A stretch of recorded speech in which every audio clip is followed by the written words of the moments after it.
Think आप लोगों ने कैसे की है? आप समर और ऐना के साथ तो आप पहले भी काम कर चुके हैं और आप उनको जानते थे। बट ओवरऑल अगर देखा जाए तो आपने नुमान इजाज साहब बहुत बड़ा नाम है। उनको आपने कैसे कन्विंस कर लिया कि भाई ऑन पेपर तो उन्होंने शायद देख के बोला हो यार what is in it for me. ये सवेरा नदीम साहबा को आपने बड़े बड़े नामों को भी आपने कास्ट किया, फिर आपके पास यंग एक्टर्स भी थे, कुछ को हमने पहली बार स्क्रीन पे देखा। ये प्रोसेस जरा समझाएं और बताएं। मैं थोड़ा सा सर लकी रहा हूँ। मायरी के अंदर नोमी भाई ने काम किया था मेरे साथ और हमारी बड़ी अच्छी अंडरस्टैंडिंग एक क्रिएट हो गई थी, क्योंकि उनको मजा आता है जब उनके साथ सेट पे बैठ के कोई सीन के ऊपर डिस्कशन करता है। अच्छा। हाँ। और मुझे आदत है, मैं बिना डिस्कशन के जब तक मैं एक्टर से ये ना कह दूं कि यार अच्छा ठीक है ये लिखा हुआ है बकवास है आप ये उठा के फेंक दें, मुझे बताएं क्या होना चाहिए, let's talk about the scene. पीछे वाले सीन के अंदर ये इमोशनल कंटिन्यूटी आपने छोड़ी है। तो इस तरीके की हमारी गुफ्तगू बहुत सारी नोमी भाई से बहुत सारी होती थी। तो उनको ये था कि मुझे तुम्हारे साथ काम करना है भाई, मुझे बहुत छोटा सा काम किया, हमें आगे काम करना है। तो एक दिन उनका मैसेज आया, मैं हसरत कर चुका था मायरी के बाद। उन्होंने कहा मैंने सुना है नया ड्रामा बनाने जा रहे हो, मैं नाराज हूँ तुम मेरे साथ काम नहीं कर रहे। अच्छा, नुमान इजाज ने खुद बोला भाई? बड़ी बात है। तो मुझे बड़ा हुआ, मैंने कहा अच्छा, मैं परवरिश कर रहा था लेकिन परवरिश में उस वक्त कोई और जहन में हमारे चल रहा था, तो वहाँ कुछ बात बन नहीं पा रही थी। तो मैंने फहद भाई से डिस्कस किया, मैंने कहा फहद भाई वो ऐसे ऐसे ना वो नोमी भाई का मैसेज आया था, तो तुम पागल हो, तुम्हारा दिमाग खराब है, नोमान इजाज तुम्हें मैसेज करके कह रहा है कि तुम्हारे साथ ड्रामा करना है और तुम उसे पिच क्यों नहीं कर रहे हो? अरसलान फोन करो नोमी भाई को, इसको छोड़ दो, ये इसका दिमाग खराब है। मैंने कहा भाई वो मसला हो जाएगा, क्योंकि असल में जेबी छोटा भाई था। अच्छा। चलें हम कुछ खोल लेते हैं स्क्रिप्ट हाँ। में। जेबी एक्चुअल स्क्रिप्ट के अंदर छोटा भाई था, हाँ। सुलेमान बड़ा था। अच्छा, which is why Suleman was wiser and हाँ, तो वो थोड़ा सा जरा हमारा डिफरेंट उसका था। तो मैंने कहा यार वो नोमी भाई छोटे नहीं लगेंगे, क्योंकि मेरा दूसरा बंदा जो मैंने कास्ट किया हुआ है वो, तो कोई मसला नहीं है, उसको छोटा कर दो उसका बड़ा कर दो। अच्छा, तो वो खैर उस पर सोचा, इनसे डिस्कशन किया। मैंने कहा यार हो तो सकता है, अच्छा ठीक है, हमें डायनेमिक्स सिखानी है ना भाइयों की, तो हम बल्कि ज्यादा मजे का हो जाएगा कि बड़ा भाई आएगा ना तो बड़े भाई का ज्यादा एक असर होता है, पहला बेटा हो जाएगा तो वो एक ज्यादा असर माँ के करीब भी हो जाएगा वो वाला। ये मैं यहाँ पे रोकूंगी, he is saying this too effortlessly right now, but इन्होंने बहुत रातें काली की हैं पूरे पूरे दो, बिकॉज पूरे पूरे 4 कैरेक्टर्स अब रीडिजाइन हो रहे थे। Nauman Ijaz, Saad and then their wives, because obviously अब वो बड़ी भाभी है, ये छोटी है। सो इन्होंने बड़ी रातें काली की हैं, मुझे भी बिठाया है, क्योंकि सीन्स फिर पूरे रीडिजाइन हुए, कैरेक्टर डायनामिक्स रीडिजाइन हुए, उनका relationship with each other redesign हुआ। अब इन्होंने just because you wanted to cast Noman Ijaz. यार नौमान कौन भाई। कास्ट करना चाहेगा यार? It's a treat to work with him. It's a Agreed treat to to watch watch. him. Agreed. Wow, He's brilliant. what a brilliant actor he is. I'm amazed when people talk about legendary actors like Irrfan Khan, Manoj Bajpayee, which is very good. Daniel Day Lewis, आप बात करें sir, पूरी दुनिया की बात करें, आपको नाम लेते हुए मौत पड़ती है पाकिस्तान के अदाकारों की। I'm sorry, मुझे इस पे बहुत गुस्सा है नहीं, हमेशा। सब लेते हैं, लेकिन नुमान नहीं इजाज लेते, का तो बहुत नुमान सारे इजाज का तो सब कोई ऐसा बंदा नहीं है जो ऑब्वियसली है। हाँ। मैं इसकी बात नहीं कर, मैं ओवरऑल एक बात कर रहा हूँ कि नॉर्मली जनरली आप बैठ के बात कर रहे हो ना, तो आप बोलते हैं यार वो फला, यार आपके पास काम देखें, आप पीछे उठा के उनका बॉडी ऑफ वर्क देखें किस तरीके से। और सिर्फ नुमान भाई की बात नहीं, इसमें बहुत सारे नाम हैं।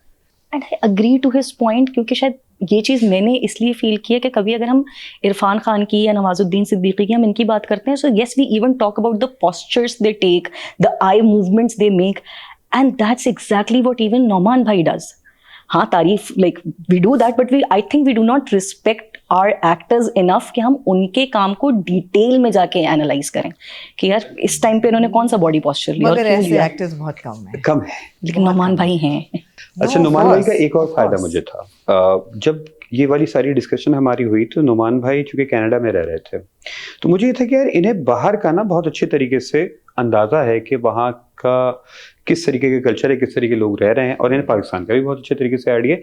तो ये कैरेक्टर जो दोनों तरफ की जगह जानता हूँ, यार ये उसके साथ इंसाफ कर देंगे, और मुझे कहीं हेल्प चाहिए होगी ना जहाँ मैं ऑफ जा रहा हूँ क्योंकि मेरा बाहर का एक्सपोजर इतना ज्यादा नहीं है, तो ये मुझे गाइड कर सकते हैं। तो लेट्स टेक हिम। उनसे बात किया? हाँ, उन्होंने किया, बिल्कुल किया। अच्छा, हम अक्सर जब नुमान इजाज साहब के सीन्स देख रहे होते थे तो कभी कभी ऐसा लगता था कि he is not actually following a script. ये वो बात कह रहे हैं कि ये उनके जहन में आई है बात और फिल बदी बात कर रहे हैं, क्या ये दुरुस्त है? कुछ जगहों पे फिल्बदी तो नहीं कहेंगे और किरण के एक्सप्रेशन से मुझे पता चल गया कि ऐसा हुआ है.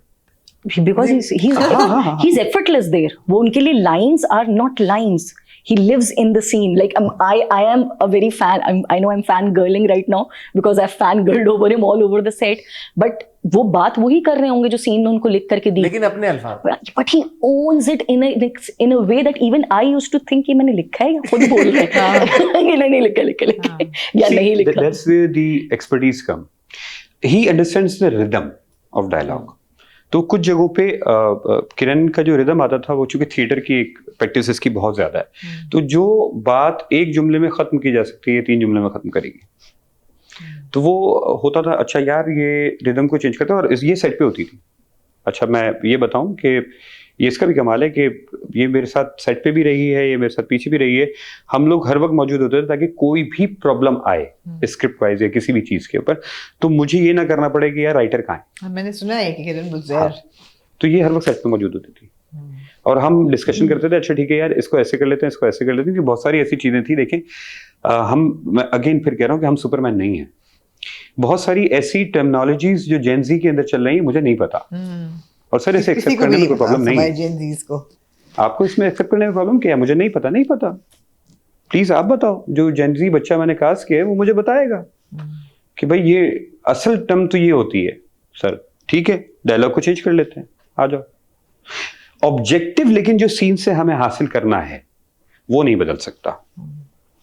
वो वही रहेगा कि ये डिसाइड किया है राइटर ने कि ये चाहिए, डायरेक्टर ने ये डिसाइड किया ये चाहिए है, आप ये दें. अब उसके अल्फाज बदलने हैं बदल दें, मॉडिफाई कर लें. अच्छा बाकी कास्टिंग का भी क्विकली, क्योंकि और भी आगे भी बढ़ना है हमने तो. बट समर रैना, तो समर रैना का मुझे अबुल सब समर रैना तो थे ही थे हमारे पास. वो शुरू से मैं कहूँ क्योंकि मायरी के टाइम से हमें ये था कि यार इनके साथ तो करना ही करना. तो समर रैना वर्थ है. Were your first choice also? या फर्स्ट चॉइस ऑलवेज. लेकिन मुझे लगा था कि एना जो है brilliant that she is to play a 19-year-old. She did not look, मेरे हिसाब से वो बहुत 16 साल की तो वैसे ही वो हैं. मुझे लगता है वो 14 साल से ज़्यादा तो ऐना लगती नहीं है. मेरे लिए थोड़ा मुश्किल था शुरू में. हाँ, शुरू में नहीं एक्सेप्ट करना कि she is a 19-year-old girl. क्योंकि उसका असर देखिए स्क्रीन एज की वजह से है. स्क्रीन पे उसने जो काम किया हुआ है तो वो सबके जहन में उसकी वो चुपके वाली जो इमेज है, चुपके वाली वो इमेज भी बैठी हुई है. तो यस आई अंडरस्टैंड ये थोड़ा सा मेरे लिए भी ट्रिकी था कि यार देख लो, मगर कुछ मुझे भरोसा था कि हो जाएगा. ऐसा लोग देखेंगे, एक्सेप्ट कर लेंगे, उसे अंडरस्टैंड कर लेंगे. बट इन दोनों में मुझे कोई दूसरी चॉइस का मसला नहीं था. मुझे था कि यार बाकी बच्चे ये समर का अगेन एक चीज जो कैरेक्टराइजेशन के हवाले से उसका भी बाहर का एक्सपोजर बहुत ज्यादा है. तो मुझे ये नजर आ रहा था कि यार ये वाला किरदार अगर उसको समीर दिया जाए ना तो शायद वो इतना इंसाफ नहीं कर सकता था, क्योंकि वो रूटेड नहीं है यहाँ का. अच्छा अबुल बहुत पहले से जहन में बैठा हुआ था. उसकी मैं यूट्यूब वीडियोस और इस तरह की चीजें देखता तो मुझे लगता था यार इसका तो ह्यूमर अलग लेवल का है, ये बड़ा अलग दिमाग का आदमी है, इसको मुझे करना है कहीं ना कहीं. समीर मैंने 4 लाइनें पढ़ी, मैंने कहा यार ये तो अबुल ही है, ये तो बना बनाया अबुल है. अमल मुश्किल थी. 2-3 हम लोगों ने ऑडिशंस काफी किए. जिस दिन रेहाम आई और उसने बातचीत शुरू की और वो जैसे, और उस वक्त तक हम तकरीबन वो मोनोलॉग लिख चुके थे जो उसका था 1.5 पेज का, जो 20वें एपिसोड में आना था जिसमें उसमें करना था. मैंने कहा यार ये तो वही है. अब तुम एक काम करो, तुम रीड करो. उसने रीड किया, उसकी ये भी नहीं कि तुम याद करके जो है वो ऑडिशन रिकॉर्ड करो, उसने रीडिंग किया. और मैंने कहा यार ये फिक्स है, हमें एक अमल जो एक घर की बच्ची चाहिए जिसने स्टैंड नहीं लेना. माया और अमल के कैरेक्टर का एक बड़ा डिफरेंस है. माया स्टैंड लेती है, अमल नहीं लेती, अमल छुपती है. तो वो मैंने कहा यार ये कैरेक्टर हमें मिल गया है. मैं थोड़ा सा एक चीज साथ में देख रहा था कि जो भी अदाकार ले रहा हूं वो नेचर वाइज फितरतन कैसा है. अगर फितरतन वो उस किरदार की फितरत से करीब है तो काम अच्छा हो जाएगा. मैं एक आइडियोलॉजी का मानने वाला हूं. मिसाल के तौर पे मैं आपको मिसाल दूं कि मैं सोशलिज्म का मानने वाला हूं. किरदार मुझे कैपिटलिस्ट का करना हो तो कहीं ना कहीं मेरे पर्सनल राय उस किरदार के ऊपर हावी हो जाएगी. तो मैं ढूंढ रहा था कि अच्छा जो भी बच्चा मैं करूँ ना उससे बातचीत करते हैं पहले. तो उससे नॉर्मल बातचीत की, उसका देखा मिजाज क्या है, उसकी कहाँ वो जा रहा है, किस तरफ जा रहा है. तो मुझे ईजी होना शुरू हो गया था चीज़ों को. साद, नजर, बख्तावर ये तीनों मेरे साथ नापा से थे. तो इन पे मुझे 100% ट्रस्ट था कि यार ये तो मुझे पता है कि जो रोल में मुझे चाहिए ये मुझे दे देंगे, डिलीवर कर देंगे. बख्तावर पे थोड़ा सा था, चैनल को भरोसा नहीं था. वजह वही थी कि उन्होंने काम नहीं देखा था, मैंने काम देखा हुआ था, हमने थिएटर साथ परफॉर्म किया हुआ था. तो आई हैव फुल फेथ कि यार ये अब आपकी वजह से चैनल को भी भरोसा हो गया